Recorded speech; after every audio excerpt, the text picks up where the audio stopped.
Big Fish, Small Pond by Rob Sharpe. Copyright 2025. Marie got the call from the school at 1:30 in the afternoon.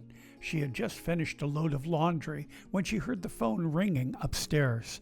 She reached it on the fourth ring, slightly out of breath. "Hello? Mrs. Cowan?" The voice in the earpiece was crisp. "Yes, this is she." "Mrs. Cowan, this is Clarice Carson, the secretary at your son's school."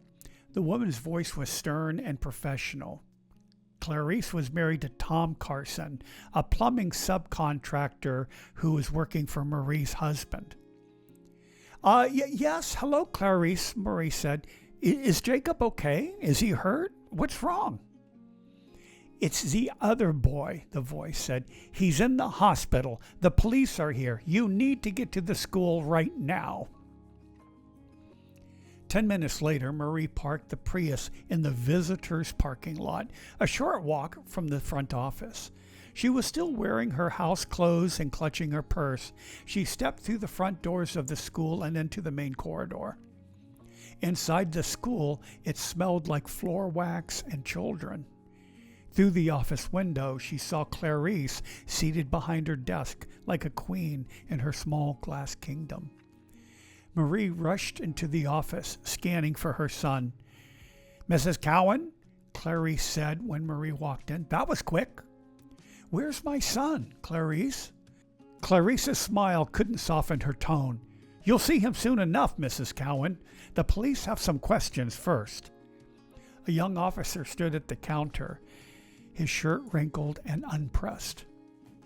"Ma'am," he said, "Jacob's okay. The other boy, he's being checked out for a cut on his forehead at Memorial General." "Oh, no. Is it serious?" Marie asked the officer. I don't think so, ma'am, but the school, well, they insisted." The police officer nodded towards Clarice Carson, who was just standing there glaring at him. Marie felt her knees weaken. "Oh, for God's sake, what happened?" Clarice's voice cut in sharp and practiced. "We cannot tolerate violence here, officer. Not in this school." The officer nodded but did not meet her eyes. Clarice slid a clipboard forward. "Please sign this incident report, Mrs. Cowan. It's routine." "I'm sorry, but I can't sign anything until I know what it is, and more importantly, what happened." "You were required to sign the report, Mrs. Cowan," the secretary insisted, lifting the clipboard. The young officer leaned forward, still avoiding Clarice's stare. "No, you're right, Mrs. Cowan. Jacob's just in the next room." Jacob sat in the counselor's office, pale and silent, clutching his lunchbox. "Mom!" "It's okay," she said. "I'm here now, baby. Are you okay?" He looked at the floor. He took my sandwich again, Mom.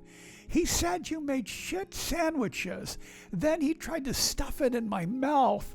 Tears filled Jacob's eyes. "I just tried to make him stop, so I just swung my lunchbox."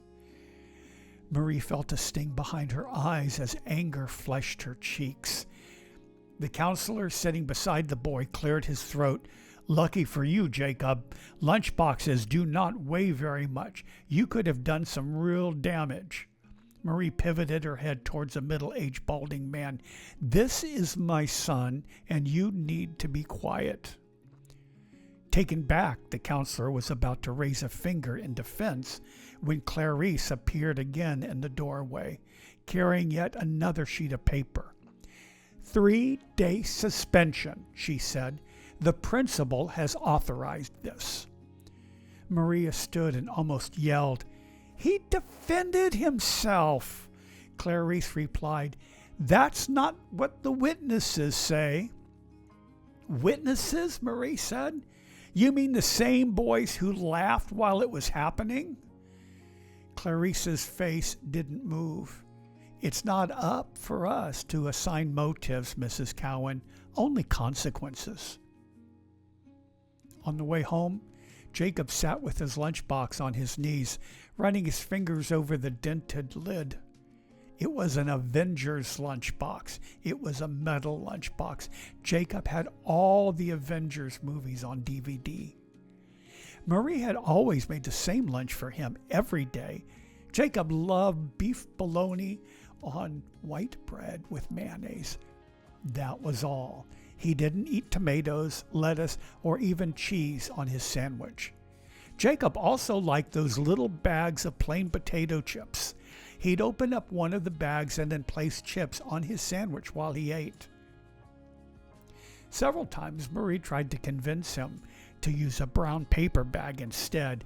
The Avengers lunchbox seemed to be overkill for such a small meal, but Jacob always insisted.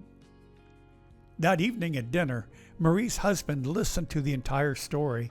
He looked up at Jacob and said, "That other kid, he must have had it coming." Then, looking up from his plate, he thought for a moment, then said to Marie, "Seems like Clarice might still be a little sore about me firing her husband." Marie just nodded her head as she arranged the peas on her plate. Later, as Marie was doing dishes, the phone rang. It was Clarice Carson. "Just confirming the school suspension of your son," she said. Marie said nothing. "We'll also need Jacob to complete a behavioral worksheet before returning." Marie exhaled into the phone. "And what does the other boy's mother have to fill out?" A pause, then Clarice's voice, smooth and yet condescending. "Mrs. Cowan, we expect all parents to model respect." "Mrs. Carson," Marie said, straightening her back, "I think I would prefer a lunchbox." That all happened on Friday, so Marie had 5 full days with Jacob before he could return to school. The boy who started the fight was already back in school, waiting for Jacob. On the morning of Jacob's first day back, Marie woke early. She made his bologna sandwich and reached into the cupboard for a small bag of chips, but froze. She stood like that for half a minute, her arms still raised, angry about the bully, angry about the school secretary. Then, with a faint smile, she put the chips back. Marie started breathing more evenly. She was calmer, more resolute. She walked over to the cutting board, cut the sandwich in half, and wrapped one half in wax paper and set it in the lunchbox. From the fruit basket, she chose 2 large, heavy oranges and added them to the lunchbox as well, almost crushing the sandwich. Finally, she set it on the kitchen table beside Jacob's cereal bowl and called him down for breakfast. After breakfast, they drove to the school. Jacob looked puzzled when she parked in the faculty parking lot. "Hey, Mom, I thought you were going to drop me off." "No, baby, we're going in together. Mama has something she needs to take care of." Jacob, carrying his lunchbox, walked beside her across the asphalt and past the buses of unloading students. She took his hands as they stepped through the front door of the school. When they reached the hallway, Jacob turned to say goodbye. Marie kneeled, hugged him tightly, and whispered, "Go on to class now, and remember, we love you, no matter what, and we're very proud of you, always." As she watched him disappear down the hall, she felt the eyes of Clarice Carson bearing down on her through the office window. Rising slowly, Marie turned towards the office 20 feet away. Behind the glass, Clarice watched her with a hard, disapproving stare.